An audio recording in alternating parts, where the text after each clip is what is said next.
Welcome to all the Mini enthusiasts, classic car enthusiasts. Okay, so I've been working on getting this inner wing out.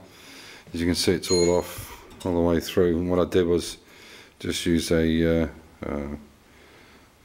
spot weld cutter.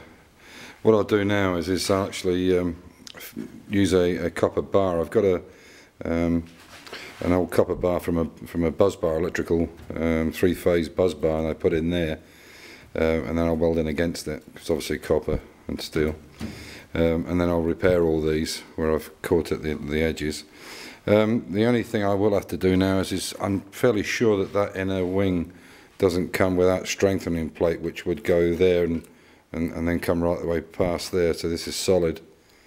So I'll have to get a strengthening plate for it, for that one there. I'll just pull this up a little bit and we see it better.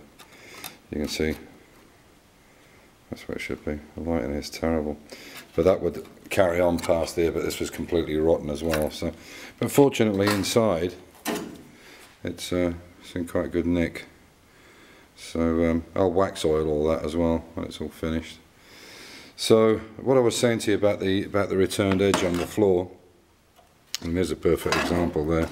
I haven't taken it off completely, but you can see there's the floor edge there, and this is what would have been left of the inner wing.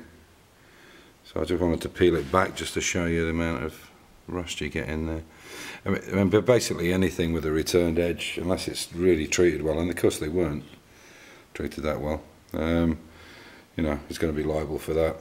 So if you start, you know, if you see it, normally what happens is the lip will get thicker, and that's a sure sign rust is in there, and it's starting to pressure out the welds or the returned edge. Anyway, so that's where we're at.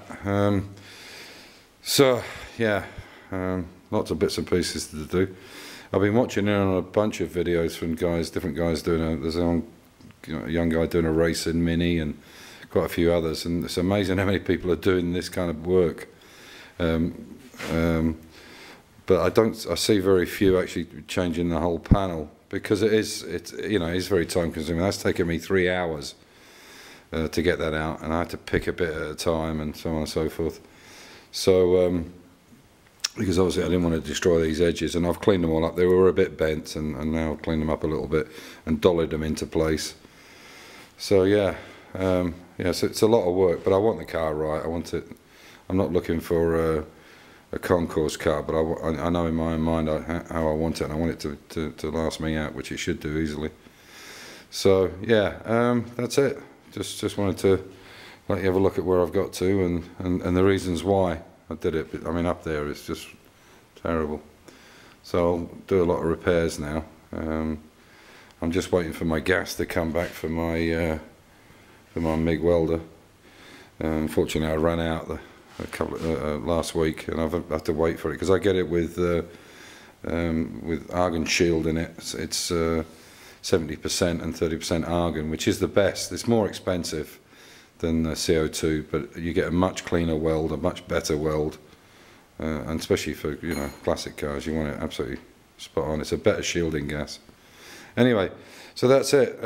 That's my update for today. Oh yes, I was working on the XK, trying to get these hubs, these splined hubs off the. This is my back axle. This one that came off because it was actually a brand new spline. There's a keyway inside there, and I've tried heat and everything, but I've only got a little bluey. I don't have oxygen and acetylene. There's no real use for it nowadays. But I can't just get enough heat out of the bluey